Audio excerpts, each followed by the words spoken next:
because they at no point say, hey, here is how you close and tie this off so that it looks nice. Hey, here is how you do this so that it works, etc., etc. Anyway, it says here to tie that off. I think it makes a lot more sense, given that this doesn't have a loop on it for this star to go into, like, or a hole for the star to go into like it's supposed to. I think it makes a lot more sense to use this as where I put the star, and then worry about tying it off. I'm also vaguely annoyed as to why they didn't make this a metal piece, because I know you can get metal stars like this for not that expensive. And they gave us, it was still plastic, but it was a nice-ish looking, like, gemmy thing. But, like, they could have included like a little metal gold star. Or even just made it out of the clear plastic so it looked more like a gem and looked like it was supposed to be there. Instead of just, oh, it's a random bit of blue. Or white, technically. Because I'm the one that painted it.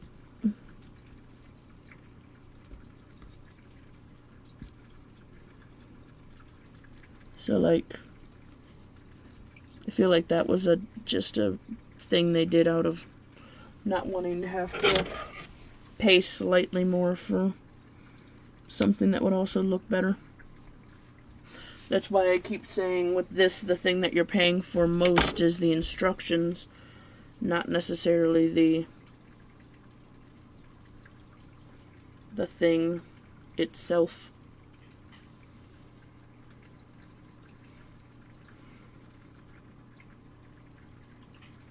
And when the instructions are vague and unclear for something in which the main reason you're buying it is the instructions, it's a little bit of an issue. But anyway, at least it looks kind of nice.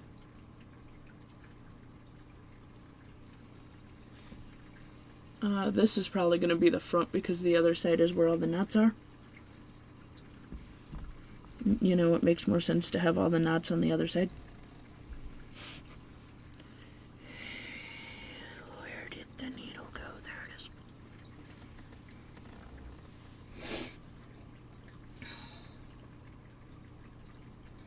And then it's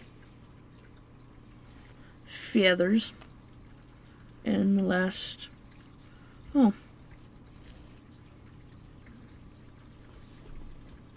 Oh, because they have you only putting beads on 2 of them. Well, that's sad. I don't like that. I don't like that, and I happen to have a whole bunch of beads right next to me. So according to this, you're supposed to put 2 beads on the one that you put in the middle, because they wanted you to put the beads through this. I think that's silly, especially given how inexpensive beads are. And I just happen to have a ridiculous amount of beads right nearby. So I'm just gonna grab myself a couple beads out of my little stockpile. And now we have enough beads because they couldn't be bothered.